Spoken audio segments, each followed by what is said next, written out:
Commander Deho stood on the bridge of his ship looking at the blue and green planet ahead. Earth. Home. After 200 years, humans were finally coming back. "Sir, we're getting close," said Captain Hyejin from her station. She was watching the screens that showed alien ships moving around Earth. "The planet looks different." Deho nodded.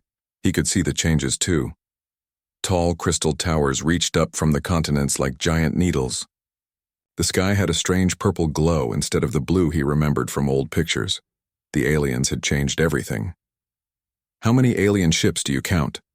Deho asked. "About 50 in our area," Hyejin replied. "They're big ships, Commander, much bigger than ours." Dr. Taman looked up from his computer. "The readings are interesting. The aliens have been very busy down there. I'm seeing industrial activity across all continents." Young pilot Yunsu turned in her chair. "Commander, should we try to contact them?" "Not yet," Deho said. "Let's watch first."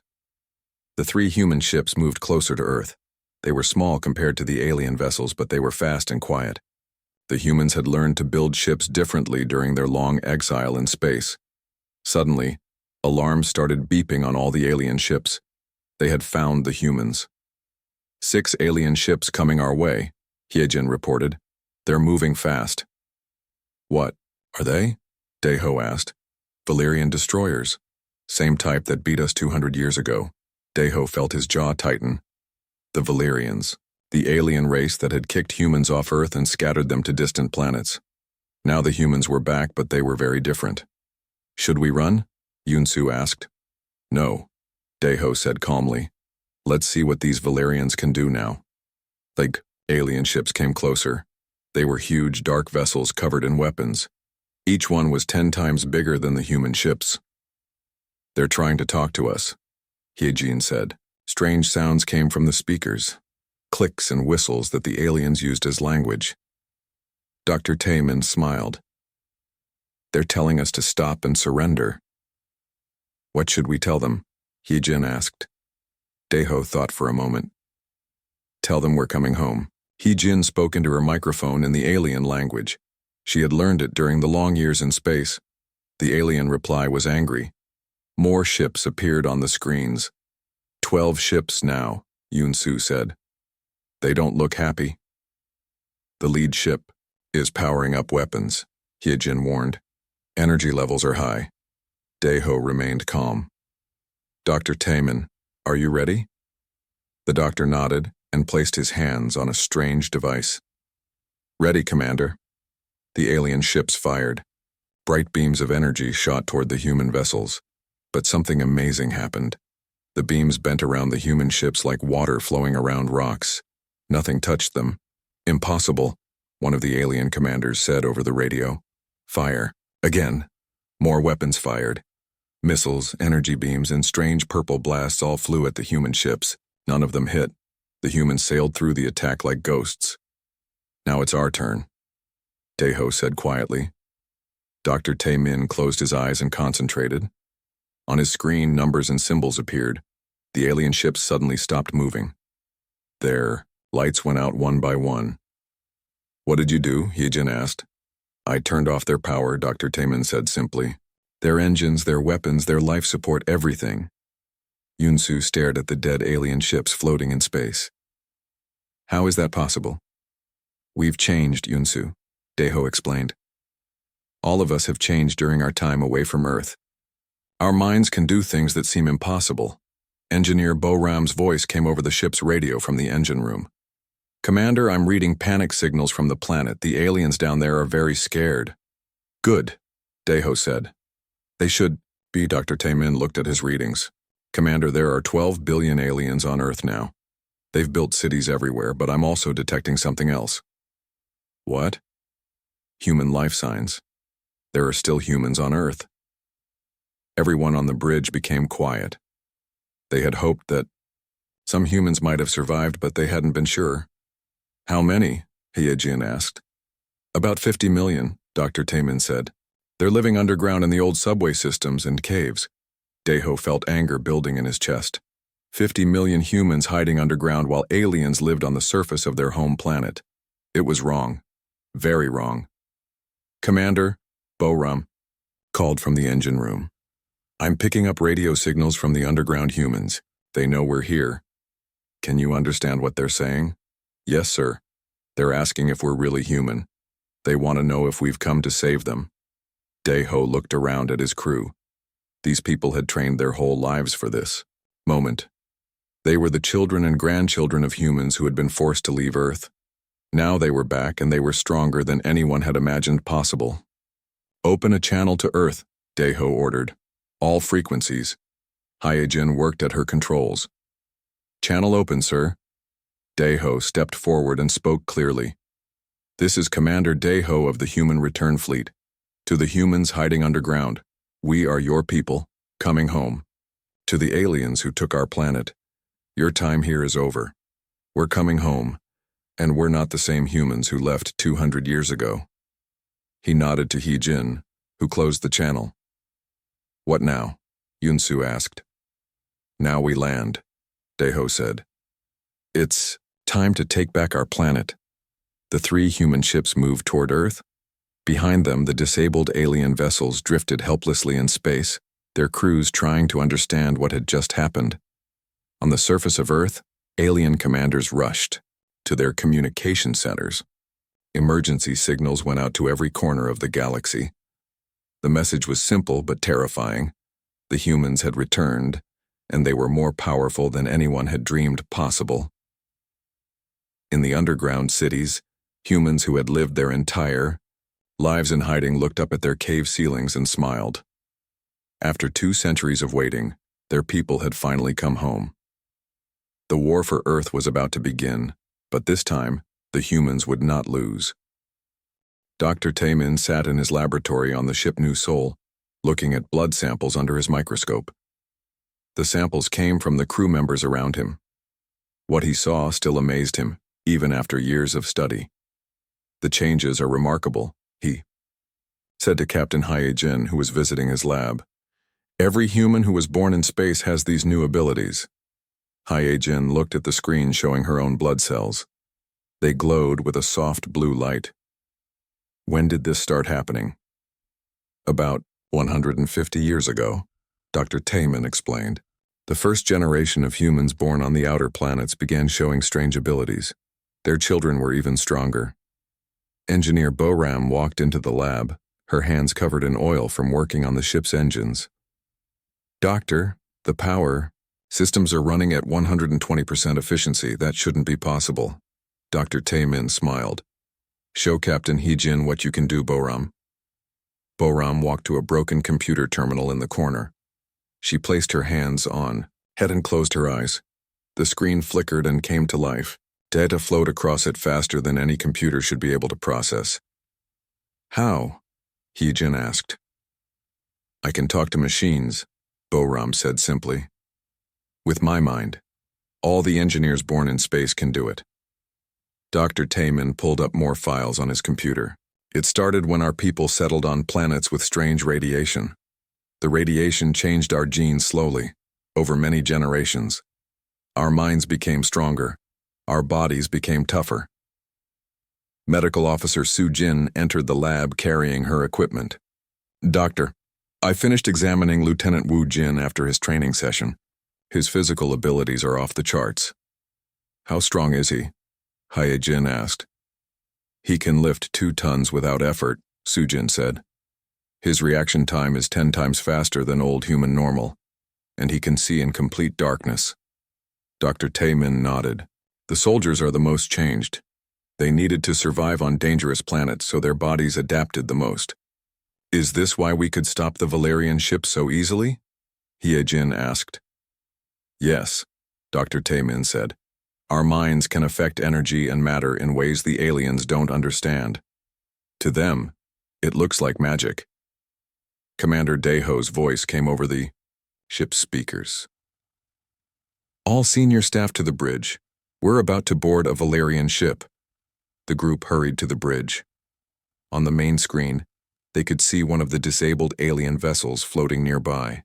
It was huge and dark, with strange symbols covering its surface. I'm taking a team over there to gather information, Deho said. Hyejin, You're with me. Boram, we'll need you to access their computers. Wu Jin, you're our security. Lieutenant. Wu Jin stepped forward. He was a tall, quiet man with quick eyes. Sir, what if there are aliens still alive on that ship? Then we'll deal with them, Daeho said calmly. The boarding team put on their spacesuits and took a small shuttle to the alien ship. The ship's hull was covered in a metal that seemed to absorb light. Strange energy patterns flowed across its surface. There's an airlock here, Boram said, pointing to what looked like a smooth wall. She placed her hand on it, and suddenly, a door appeared and opened. They entered the ship. The corridors were tall and narrow, built for the alien's strange body shape. The walls glowed with a dim purple light. I'm detecting life forms, Wu Jin whispered. 6 aliens, maybe 7. They're moving this way. Can you handle them? Daeho asked. Wu Jin smiled. Yes, sir. The aliens appeared around a corner. They were tall gray creatures with 4 arms and large black eyes. They carried weapons that hummed with energy. The alien leader spoke in their clicking language. Ye-Jin understood them. They're telling us to surrender. Tell them no, Daeho said. Before Ye-Jin could speak, the aliens fired their weapons. Bright energy beams shot toward the humans. Wu Jin moved faster than the eye could follow. He dodged between the energy beams like they were moving in slow motion. In seconds, he had disarmed all 6 aliens without seriously hurting them. The aliens stared in shock. Their fastest warrior could not move half as quickly as this human. Impossible, the alien leader said in broken human language. You are just humans, not anymore, Daeho replied. Boram found the ship's computer center. She placed her hands on the alien machines, and they came to life under her touch. Information flowed through her mind. I'm downloading everything, she said. Their language, their history, their military plans. What are you learning? Ye-Jin asked. Boram's eyes grew sad. The aliens have been using human slaves to mine a special metal on Earth. Humans who never left. They've been treated very badly. Daeho felt anger burning in his chest. How many humans are still down there? 50 million in hiding, Boram said. But also 10 million working as slaves in the alien mines. The alien leader spoke again. Your people were weak. We made them useful. Wu Jin stepped closer to the alien. Even without touching him, his presence made the creature back away in fear. Our people survived, Wu Jin said quietly. And now we're back. Boram continued reading the alien computers. Commander, there's something else. The aliens have been studying human remains they found. They were trying to understand why humans were so adaptable. What did they learn? Dr. Taemin asked over the radio from the ship. They learned that humans evolve faster than any other species they've encountered. They were afraid that if humans came back, they would be too powerful to stop. Ye-Jin looked at the frightened aliens. They were right to be afraid. I'm getting locations of the underground human cities, Boram said, and the slave camps. Commander, some of these people have been waiting 200 years for rescue. Daeho nodded. Then we won't keep them waiting any longer. The team returned to their ship with all the information they needed. As they flew away from the alien vessel, Dr. Taemin met them at the airlock. I've been thinking about what we learned, the doctor said. Our evolution isn't finished. Even now, our abilities are growing stronger. What does that mean? Ye-Jin asked. Dr. Taemin looked out at the stars through a window. It means we're becoming something new. Something the galaxy has never seen before. Commander Daeho gathered, his senior staff around him.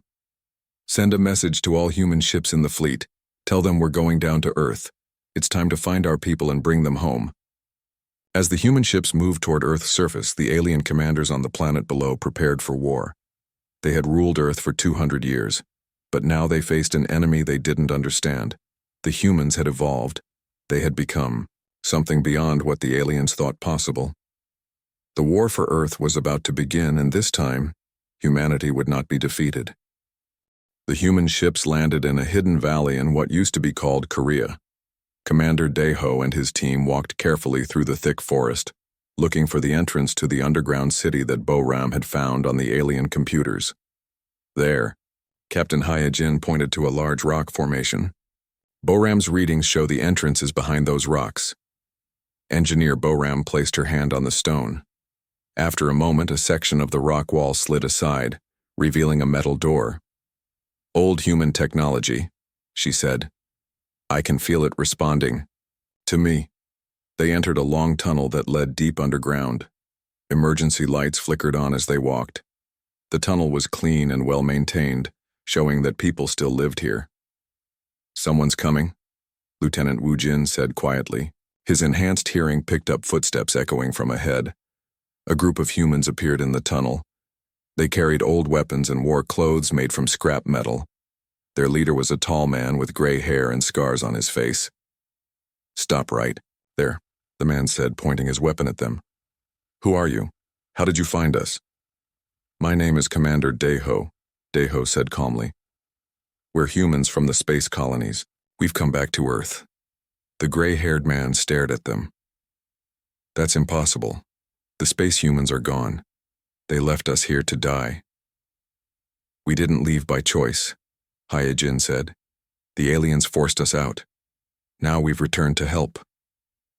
A young woman stepped forward from behind the leader. She had bright eyes and carried herself like a fighter. I'm Miran, she said. How do we know you're really human? The aliens have tried to trick us before. Dr. Taman pulled out a small device and showed them the readings. This shows our DNA. We're human, just changed by our time in space. The gray-haired man lowered his weapon slightly. I'm Jinwoo. I've been leading the resistance here for 30 years. He looked at their clean clothes and advanced equipment. You don't look like people who have been fighting a war. We haven't been fighting the same war, Deho said. We've been preparing for this one. Jinwoo led them deeper into the underground city. The tunnels opened into huge caves filled with buildings. Thousands of humans lived here, working on farms and factories built into the rock walls. This is amazing, Hyojin said, looking around. How long have you been building this? 200 years, Jinwoo replied. Every generation has added something new. We've never given up hope that someday we could take back our planet. An old man with white hair approached them. I am Elder Kyung-soo, he said with a bow. I keep the history of our people. I have been waiting my whole life to meet humans from the stars. You knew we would come back? Dr. Taman asked. Elder Kyung-soo smiled. The old stories told us that humans would return when they were strong enough. We just had to survive until then. Miran led them to a large room filled with maps and plans. We've been planning an uprising for years, she said, but we never had enough weapons or people. How many resistance fighters do you have? Deho asked. About 5 million across all the underground cities, Jinwoo said. But the aliens have better weapons and more soldiers. Show us the alien positions, Hyojin said. Miran pointed to different locations on the map. They have military bases here, here, and here. Their main command center is in the Crystal Tower in Old Seoul. They also have slave camps where they force our people to mine the metal they need for their ships. Boram studied the maps with her enhanced mind. I can see the patterns in their defenses. They're not expecting an attack from someone with our abilities. What abilities? Jinwoo asked suspiciously. Dr. Taman looked at Deho, who nodded. Show them, the commander said. Boram walked to an old computer terminal that hadn't worked in decades. She placed her hands on it and it came to life, displaying perfect images of the alien positions around the world. Miran stared in amazement. How did you do that? Our minds evolved, Dr. Taman explained. We can control machines, move faster than normal humans, and do other things that seem impossible. Elder Kyung-soo nodded slowly.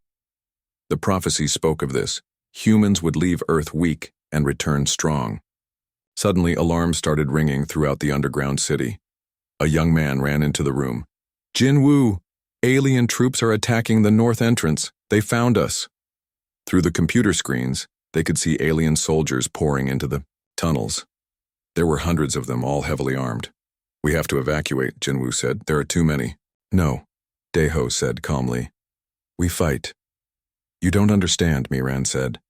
These aliens are warriors. They've been trained to kill humans. Lieutenant Wu Jin smiled. So have we. The space humans moved toward the battle. The underground humans followed, not sure what to expect. In the main tunnel, alien soldiers were advancing quickly. They had energy weapons and armor that made them look like metal monsters. There are about 200 aliens, Wu Jin said after a quick look. I can handle them. Before anyone could stop him, he ran toward the aliens. He moved so fast that the underground humans could barely see him. In seconds, he was among the alien soldiers. The aliens tried to shoot him, but he dodged their energy. Beams like he was dancing. One by one, he knocked out the alien soldiers without killing them. Myran watched in shock. He's fighting all of them by himself. Meanwhile, Boram touched the walls of the tunnel. The lights went out, leaving the aliens confused in the darkness. But Wu Jin could see perfectly in the dark, and he continued his fight. Dr. Taemin concentrated on the alien weapons. One by one, they stopped working as his mind interfered with their energy systems. In less than 10 minutes, all 200 alien soldiers were unconscious on the tunnel floor. The underground humans stared in amazement. Jinwoo looked at his people, then at the space humans. You really are different, he said quietly. We're still human, Hyejin said. Just evolved. Miran picked up one of the alien weapons. With your abilities and our knowledge of Earth, we might actually be able to win. Elder Kyung-soo spoke from behind them. The aliens have a secret weapon. It's hidden on the moon. If we attack them too hard, they will use it to destroy Earth completely. Daeho turned to the elder.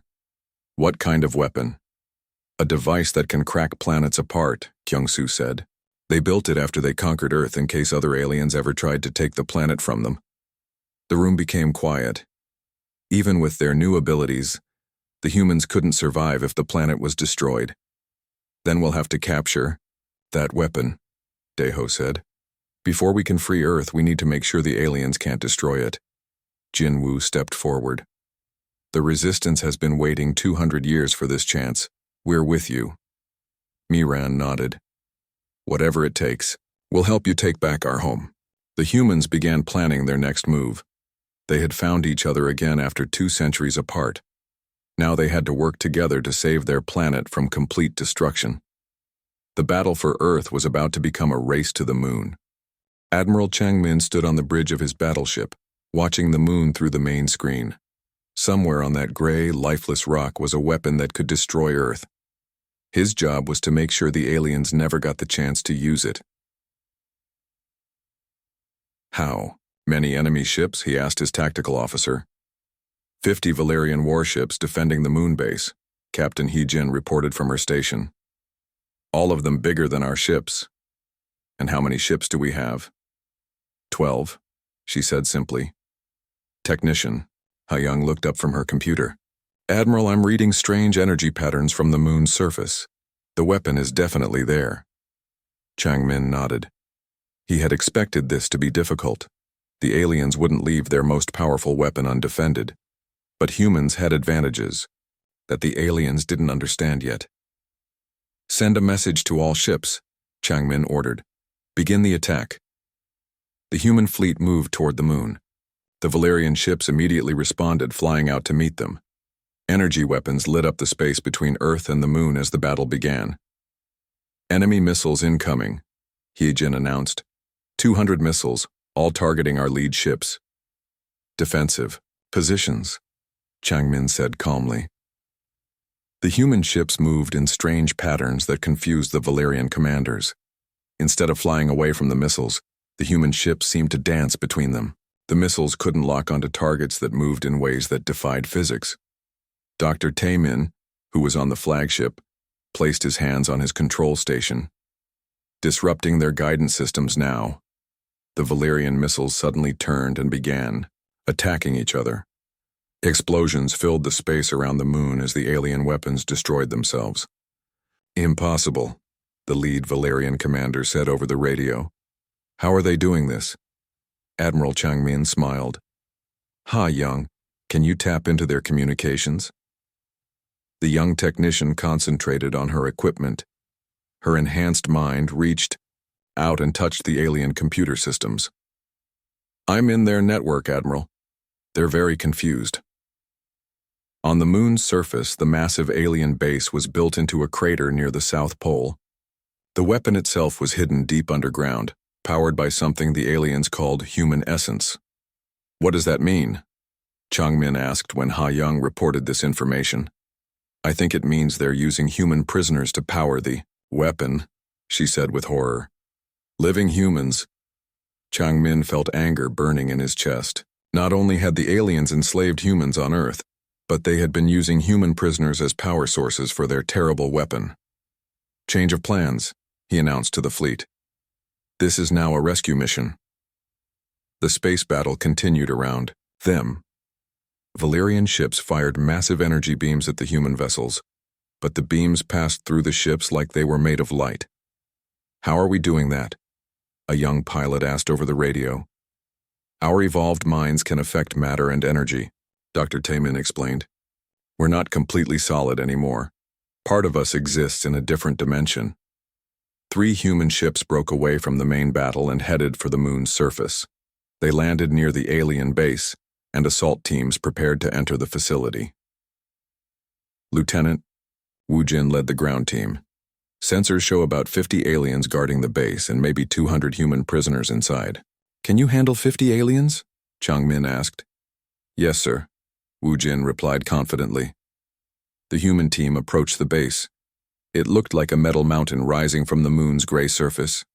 Strange lights pulsed along its sides, and alien symbols glowed with purple fire. Engineer Bo-Ram placed her hands on the base's outer wall. I can feel the humans inside, she said. They're in pain. The aliens are using their life energy to power the weapon. How do we get in? Wu Jin asked.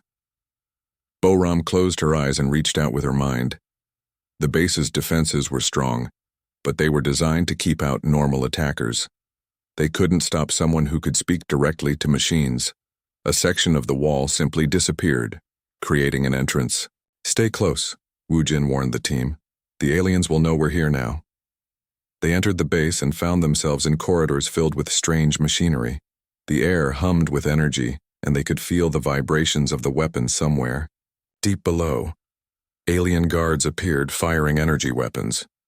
But Wu Jin and his team moved like shadows, dodging between the energy beams. In minutes, the alien guards were unconscious. The human prisoners are 3 levels down, Bo-Ram said, reading the base's computer systems. They found the prisoners in a huge chamber filled with glowing tubes. Each tube contained a human connected to alien machines. The machines were slowly draining their life energy to power the planet-killing weapon.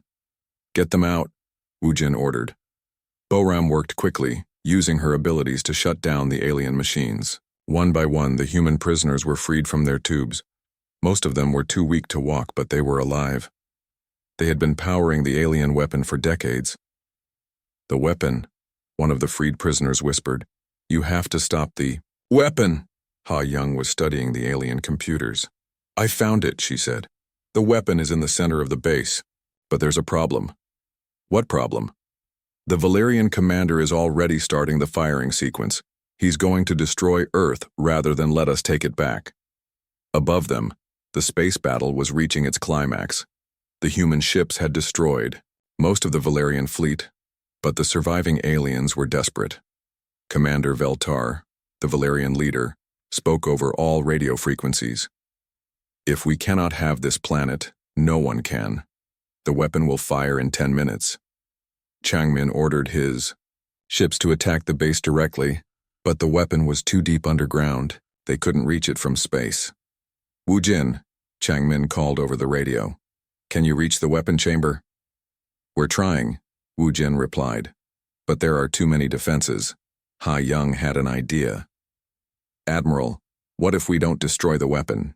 What if we turn it against the Valerian fleet instead? Can you do that? I think so. The weapon gets its power from human life energy. But what if we gave it a different kind of human energy? Dr. Taemin understood immediately. Our evolved abilities. We could power the weapon ourselves and control where it fires. It was dangerous.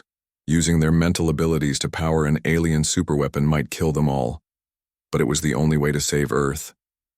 Do it, Changmin ordered. Hai Young and the other evolved humans placed their hands on the weapon's control systems. They felt the massive power flowing through the alien machinery.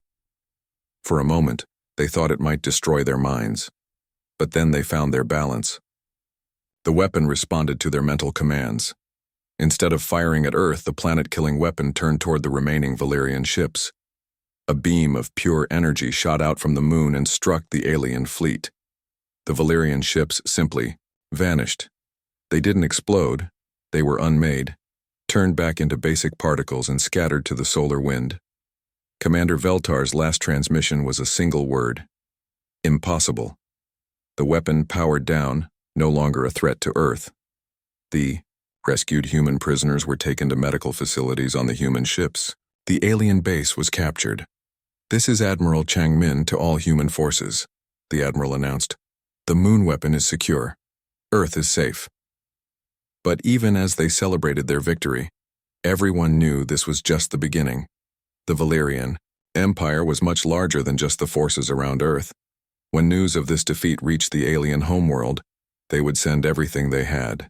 The real war was about to begin. Dr. Taemin looked at the readings from the captured weapon. "Admiral, I'm seeing something interesting in the alien database. This weapon wasn't just built to threaten other aliens." "What do you mean?" "It was built specifically to kill evolved humans. They knew we were coming back someday. They knew we would be more powerful than when we left. This whole weapon was designed to stop us." Chang Min realized the truth. They've been afraid of us for 200 years. And now they know their fears were justified, Dr. Taemin said. They're going to throw everything they have at us. The humans had won the battle for the moon, but the war for their place in the galaxy was just beginning. Commander Daeho stood in the restored command center in Seoul, watching the screens that showed ships arriving from across the galaxy. The Valerian Empire had called for help from every alien species they knew. 10,000 warships now surrounded Earth's solar system. "They brought everyone," Captain Hyjin said, studying the readings. "Valerians, Zephyrians, Chromax, and species we don't even have names for." Dr. Taemin looked up from his research station. "Commander, I need to tell you something important. Our evolution isn't stopping. It's speeding up." "What do you mean?" "The stress of this war is pushing our abilities to new levels. Some of our people are starting to change in ways we didn't expect." As if to prove his point, Engineer Boram walked into the room. But she wasn't quite solid anymore. Her body flickered like a hologram, shifting between physical matter and pure energy. "I can't control it," she said, her voice echoing strangely. "Sometimes I'm here and sometimes I'm somewhere else. I can see things happening on the other side of the galaxy." "Is it hurting you?" Yijin asked. Boram smiled, and when she did, light seemed to flow around her. "No. It feels like I'm becoming something more than human." Dr. Taemin checked his instruments. "Her brain activity is off the charts. She's processing information at speeds that should be impossible." Admiral Changmin's voice came over the communication system from his flagship in orbit. "Commander, the alien fleet is moving into attack position. They're demanding that all humans surrender immediately." "What did you tell them?" "I told them we'd like to talk first." Daeho was surprised. "Talk? Why?" "Because Dr. Taemin is right. We're changing faster than ever. And I think some of the other alien species are starting to realize they don't want to be on the wrong side of this war." On the main screen, they could see representatives from different alien species arguing with each other on their ships. Some wanted to attack Earth immediately. Others were having second thoughts. "The Chromax are pulling back," Hyjin reported. "Their ships are leaving the attack formation." "The Zephyrians too," Boram added, her consciousness somehow reaching across space to observe the alien fleet. "They're scared of what we might become." Elder Kyung-soo, who had come up from the underground city, spoke quietly. "The prophecies said this would happen, that humans would face a choice between becoming destroyers or becoming something greater." "What choice?" Daeho asked. "Whether to use our power to rule the galaxy or to show others how to evolve as we have." The Valerian fleet leader sent a message to Earth. His image appeared on the screen, a tall gray being with 4 arms and eyes like black stones. "I am Supreme Commander Kralveth. the alien said. You have 10 minutes to surrender or we will destroy your planet and every human in the galaxy. Deho stepped forward to reply. Supreme Commander, we don't want to fight you. We just want our home back. Your species is too dangerous, Kralveth replied. You evolve too quickly. You adapt too well. If we let you live, someday, you will destroy us all. We won't destroy anyone, Hyejin said. We're not conquerors. All species become conquerors when they have enough power, the alien commander said. We have studied your history. Humans fight each other and everyone else. It is your nature. Dr. Taimin stepped into view of the camera. That was our old nature. We've changed. Prove it, Kralveth challenged. We have 10,000 ships. You have maybe 100. Show us you are not conquerors by surrendering to superior force. Deho looked around the room at his people. Boram was becoming more energy than matter. Other evolved humans were developing abilities that seemed like magic. They could probably defeat the alien fleet, but at what cost? There's another way, Boram said suddenly. Her voice came from everywhere at once, as if she was speaking from inside everyone's minds. I can see it now. A path where nobody has to die. What path? Deho asked. Show them what we're becoming. Not through war, but through transformation. Before anyone could stop her, Boram's form began to glow brighter. Her consciousness expanded beyond her physical body and reached out to touch every ship in the alien fleet. Across the galaxy, aliens on thousands of ships suddenly experienced what it felt like to be human. They felt the struggle of survival on harsh planets. They felt the hope of evolution. They felt the possibility of becoming something greater than what they were. What is she doing? Hyejin asked in wonder. She's sharing our experience, Doctor, Taimin said, watching his instruments. Every alien out there is feeling what it's like to evolve the way we have. On the Valerian command ship, Supreme Commander Kralveth staggered as visions filled his mind. He saw humans working together to survive on frozen planets. He saw them developing new abilities not to conquer others, but to protect each other. He felt their deep desire not for power over others, but for growth and understanding. This is impossible, he whispered. Other alien commanders were having the same experience. The Chromac fleet leader felt what it was like to have a mind that could interface with machines. A Zephyrian captain experienced the sensation of seeing beyond normal dimensions. We could become like this, one of the alien commanders said over the fleet communications. We could evolve too. Boram's consciousness touched every living being in the solar system, showing them the potential for growth that existed in all species. She showed them that evolution wasn't about becoming stronger to dominate others, but about becoming more complete as beings. The humans aren't trying to conquer us, a Chromac commander said. They're trying to show us how to become more than we are. Supreme Commander Kralveth felt his certainty crumbling. Everything the Valerians had believed about humans was wrong. They weren't a threat to be destroyed. They were teachers showing the way to something better. All ships, he announced, stand down from attack positions. The alien fleet pulled, back from Earth. But instead of leaving, many ships requested permission to land on the planet. They want to learn, Boram said, her form now more light than matter. They want to understand how to evolve as we have. Dr. Taimin was amazed by his readings. Boram, you're not entirely human anymore. None of us are, she replied. That's the point. Evolution never stops. We keep becoming something more. Admiral Changmin contacted Earth from his flagship. Commander, something strange is happening to our crew up here too. Some of the humans are starting to change like Boram. Are they becoming energy beings? Some are, others are developing different abilities. It's like we're splitting into different kinds of evolved humans. Elder Kyungsu smiled. The prophecies spoke of this too.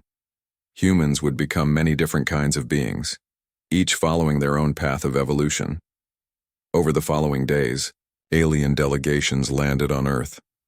They came not as conquerors, but as students, wanting to understand how their own species might evolve. The Valerians, who had oppressed humans for 200 years, asked for forgiveness and guidance. The humans, both Earthborn and Spaceborn, chose to help them rather than seek revenge. This is what we've become, Deho said to the gathered alien representatives. Not conquerors, but guides. We've learned that true power isn't the ability to destroy, but the ability to help others become more than they thought possible. Boram, now existing as both matter and energy, spoke to the assembled beings. Evolution is available to everyone. You just have to be willing to change. Some aliens chose to stay on Earth to learn. Others returned to their homeworlds to share what they had discovered. The galaxy began to change as species that had fought each other for millennia started working together toward common growth. The crystal towers that the aliens had built on Earth began to change too. Instead of industrial complexes, they became centers of learning where different species could study evolution and consciousness. Dr. Timon, who had spent his life studying human evolution, found himself studying the evolution of entire civilizations. We're not just changing ourselves anymore, he told Deho. We're helping change the whole galaxy. Commander Deho stood on a hill overlooking Seoul. The city was being rebuilt, but it looked different now. Human and alien architecture blended together, creating something new and beautiful. Captain Hyojin joined him on the hill. Do you think we made the right choice? She asked. Teaching instead of conquering? Yes. Deho watched as human children played with young aliens in the parks below. I think it's the only choice that leads to a future worth living in. Above them, some humans had evolved to the point where they existed mostly as energy. They danced through the sky like living stars, exploring dimensions that physical beings couldn't reach. On the ground, other humans worked with aliens to restore Earth's natural beauty while building new technologies that no single species could have created alone. We came back to reclaim our home, Hyojin said, but we ended up creating something much bigger. We became what we were always meant to be, Deho replied, not the masters of the galaxy, but its teachers. The story of humanity's return to Earth had become the story of the galaxy's evolution toward something greater. And it was just the beginning.